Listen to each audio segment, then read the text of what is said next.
Michele Bolsonaro não vai mais para os Estados Unidos. A ex-primeira-dama estava com a viagem marcada, mas mudou os planos após a operação da Polícia Federal, na última semana, que mirou seu marido Jair Bolsonaro e aliados. Segundo a PF, Bolsonaro, ex-assessores e militares, integrariam uma organização criminosa que planejou deflagrar um golpe de Estado no Brasil. Michele embarcaria para os Estados Unidos no mesmo dia da operação da PF, e, logo após serem cumpridos os primeiros mandados de busca e apreensão, a ex-primeira-dama chegou a debochar, gravando um vídeo ironizando notícias de que já teria partido para o país da América do Norte. A confirmação de que Michele cancelou a ida aos Estados Unidos foi feita pela senadora Damares Alves, que acompanharia a primeira-dama em um evento da extrema-direita em Miami. Em uma publicação na página do evento, Damares deixou claro que Michele desistiu da viagem por conta da operação da PF.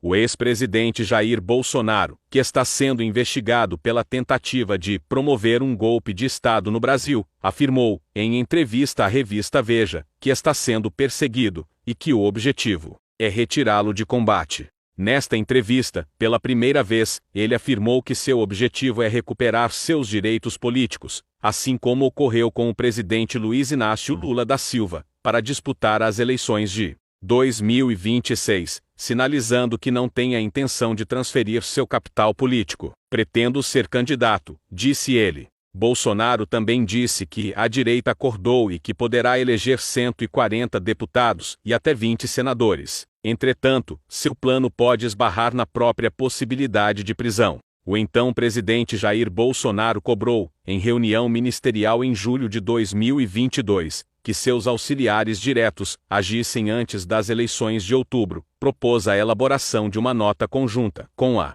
Ordem dos Advogados do Brasil, OAB, em uma tentativa para angariar credibilidade a questionamentos infundados sobre fraude nas urnas eletrônicas, e chegou a dizer que, se tudo não desse certo, iria descer a rampa do Palácio do Planalto preso por atos antidemocráticos. Governadores alinhados com Jair Bolsonaro evitaram falar sobre a recente operação da Polícia Federal que investigou o ex-presidente e seu círculo por tentativas de golpe no processo eleitoral de 2022. Nas últimas semanas, Cláudio Castro, Ratinho Júnior, Romeu Zema e Tarcísio de Freitas estiveram em agendas com o presidente Luiz Inácio Lula da Silva, com quem trocaram afagos em eventos de entrega de obras e parcerias. Desde o início de seus mandatos, esses governadores têm buscado equilibrar suas relações entre o governo federal e os eleitores do ex-presidente. Enquanto buscam manter uma relação republicana com Lula, esses governadores também enviam sinais positivos aos eleitores do ex-presidente. Na última semana, antes da operação da PF, Zema defendeu Bolsonaro como um articulador político. A presença do presidente Bolsonaro terá um peso significativo nas eleições de 2026.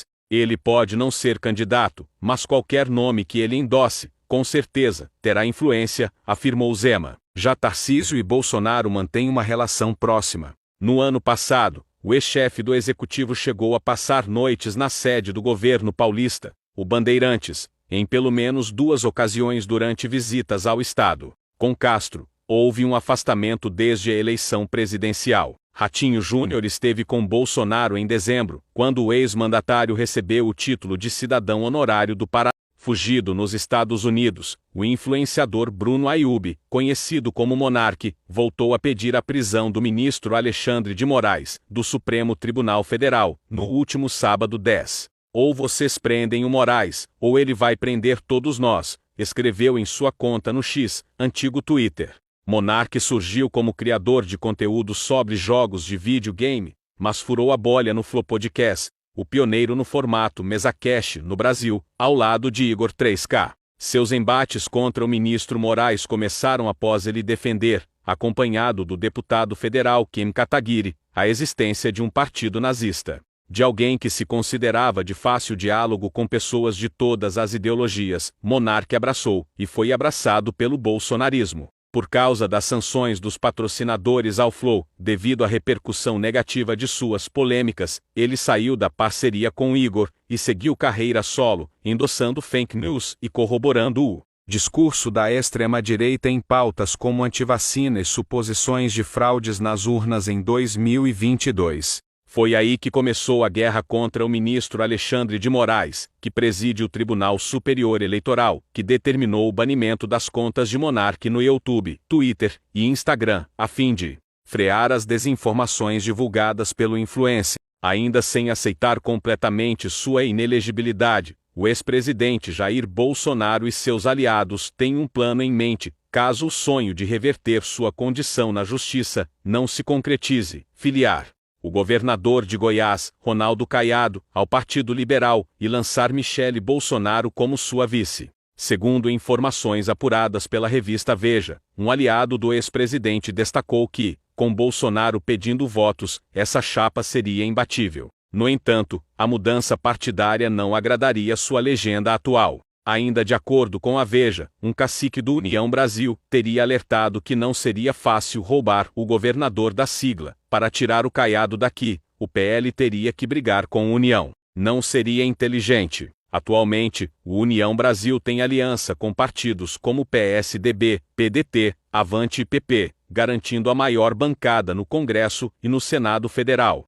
São 162 parlamentares só na Câmara dos Deputados. A possibilidade de filiação de Caiado ao PL e a eventual candidatura de Michele como vice estão sendo discutidas nos bastidores políticos, caso o ex-presidente não consiga reverter sua inelegibilidade. Em uma entrevista bombástica ao jornalista Joaquim de Carvalho, da TV 247, o advogado Roberto Bertoldo trouxe à tona suas percepções sobre o suspeito ex-juiz Sérgio Moro, alegando que a verdadeira natureza do ex-magistrado ainda está para ser totalmente exposta. Bertoldo iniciou a entrevista revelando ter sido perseguido por Moro em razão de ter tido acesso a gravações que expunham sua vida privada. O que o público viu até agora representa apenas a ponta do iceberg, afirmou Bertoldo. Ainda não apareceu nem 10% do que ele realmente representa. Bertoldo detalhou sua experiência na prisão, destacando a pressão psicológica e física que afirma ter sofrido enquanto estava sob custódia.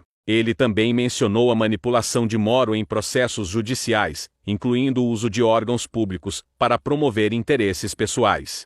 Na prisão, fui procurado por agentes da ABIN me propondo a liberdade em troca de acusar o José Dirceu, revelou Bertoldo. Não tinha nada para acusá-lo. Em represália, fui transferido para uma prisão de 6 metros com 30 presos. Tudo por ordem de Moro. Bertoldo levantou questões sobre a relação entre Moro e o governo de Jair Bolsonaro, sugerindo que as conexões entre o ex-juiz e o ex-presidente da República. A ligação entre Moro e o governo Bolsonaro ia além do que era divulgado publicamente, disse Bertoldo. Há uma teia de interesses e influências que ainda não foi totalmente desvendada. O advogado encerrou a entrevista propondo a formação de uma associação para as vítimas de abusos semelhantes, enfatizando a importância de unir forças para enfrentar situações de injustiça.